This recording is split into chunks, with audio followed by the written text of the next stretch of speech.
Hello everybody, my name is Crystal Griffith and today I'm doing my persuasive speech. In the amount of time it takes for me to give this speech, another name will be added to the National Organ Transplant list.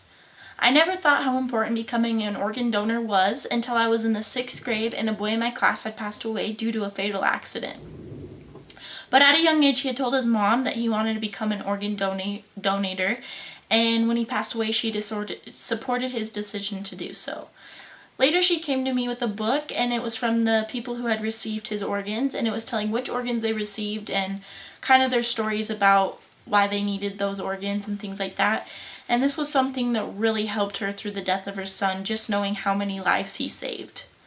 Because of this example, I too have chosen to become an organ donor when I pass away. Right now, as we are speaking, there are hundreds of people in need of organ and tissue donations. Anyone can sign up to be an organ donor.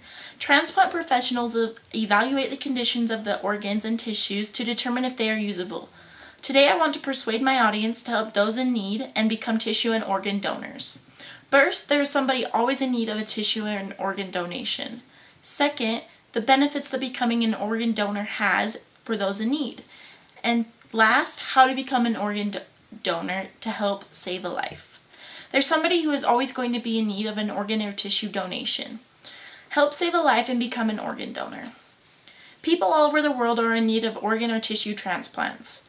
Even people right here in our own communities, and they need our help. There's always going to be a need for organ or tissue donations no matter what. Let's start by clarifying just how many people are in need of tissue and organ donations. The need for organ donors has never been greater in the United States. More than 120,000 people are currently in need of organ or tissue transplants. Each year, thousands of people will die waiting for a transplant because no suitable donor can be found. On average, about 21 people will die each day because no organs were available. If you do the math, that is 630 people who will die each month due to the lack of organ donations. Today, there are more than 121,000 men, women, and children who are on the National Organ Transplantation waiting list. I have a story about a baby boy named Tyler Brooks. Tyler was diagnosed with biliary atresia, a rare disease in which the tubes that carry bile from the liver to the gallbladder are blocked. The illness can lead to liver damage or cirrhosis, which is deadly if not treated. Tyler was in need of an organ transplant and was put on a list, but because he wasn't living in an intensive care unit and he was living at his home, he was put far down the list. Tyler's family began to get nervous about Tyler's health, and they were scared that his health was going to decline before a suitable donor was able to be found. So Tyler's own mother decided to give part of her liver to Tyler. Because the liver can partially regenerate, and it's one of the organs that can be donated from a living donor. Tyler did well with his mother's liver at first, but then his body started to reject it, and then his health began to decline, and at the age of just 19 months old, Tyler passed away. Later on, Tyler's mom, Dara Brooks, saw a news report stating that 18 people in the country die each day because of the lack of organs that are donated. The survey I found was about how Americans view organ donation. Among respondents who reported being registered donors, the reason provided more than half, 53%, is to help others in need, and this is from New Staff.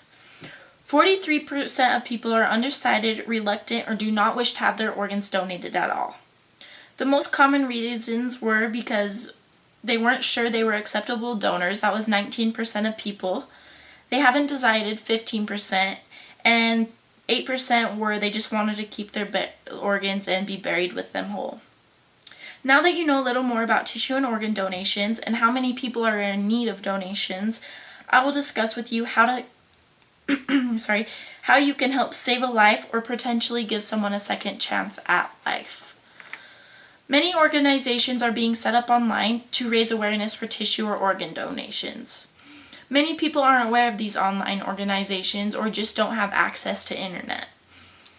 And also, if they are getting on the internet, they normally aren't just researching organ donations and things like that. So they aren't aware of these organizations being set up to raise awareness. Everyone should be knowledgeable on how to become a tissue or organ donor. The altruistic process of becoming a donor begins when you perform the simple act of registering or enrolling in the state's donor registry. Most often, this happens when obtaining a new driver's license or renewing your driver's license, or by going online for those state registries that have internet registration online. Most people tell their families their decision to become a tissue or organ donor so their decision can be supported when and if needed. Signing up to be a donor usually takes place many years before donation becomes a possibility. Having more tissues and organ donors would increase survival and decrease the national organ transplantation waiting list. A single donor can help up to 50 people, often many more, improve their lives. Organ or tissue transplantations are not possible without people like us becoming organ donors. Although some people say, "I can do it later," you never know when the time will come, so take 5 minutes and become an organ donor. We as human beings are always making up excuses and saying, "I'll do it later." People assume becoming an organ donor is a process and it takes lots of time, but they are wrong. Signing up to be an organ donor will take no more than 5 minutes, so become an organ donor. Some people aren't sure if they want their organs or tissues to be donated, sometimes due to religious reasons or other reasons. If you're already dead and your body is going into the ground anyway, why waste tissues and organs when you could potentially save a life? I made the choice to become an organ donor when I was just 14 years old, and I haven't regretted my decision to do so yet. Finally, some people just aren't knowledgeable about how to become an organ donor, so make sure you're passing on the word. Now that we have discussed how to become an organ donor and why people put it off, let's look at the effects becoming an organ donor has and the effects not becoming an organ donor has.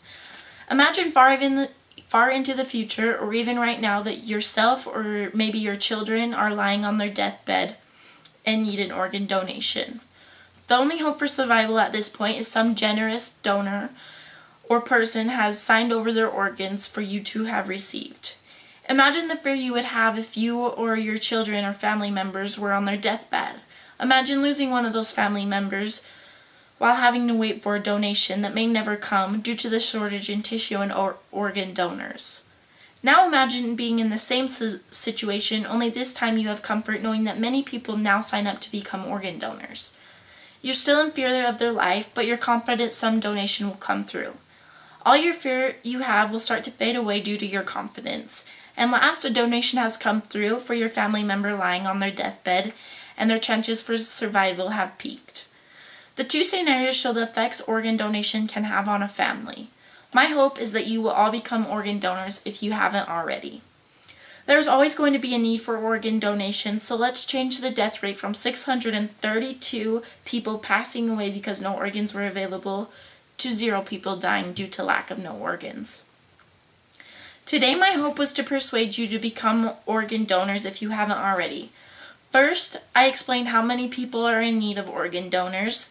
Then, I explained the benefits becoming an organ donor has. And third, I explained how to become an organ donor and help save a life. The power is within the beholder. The option we have to give someone another chance at life is pretty profound. Think about the happiness you can bring to families by becoming a donor. Don't make it an option, make it a choice, and become an organ donor today.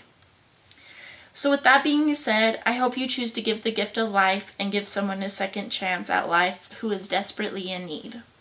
And that's all I have for you guys today, so thank you for watching, and I hope you all have a good one.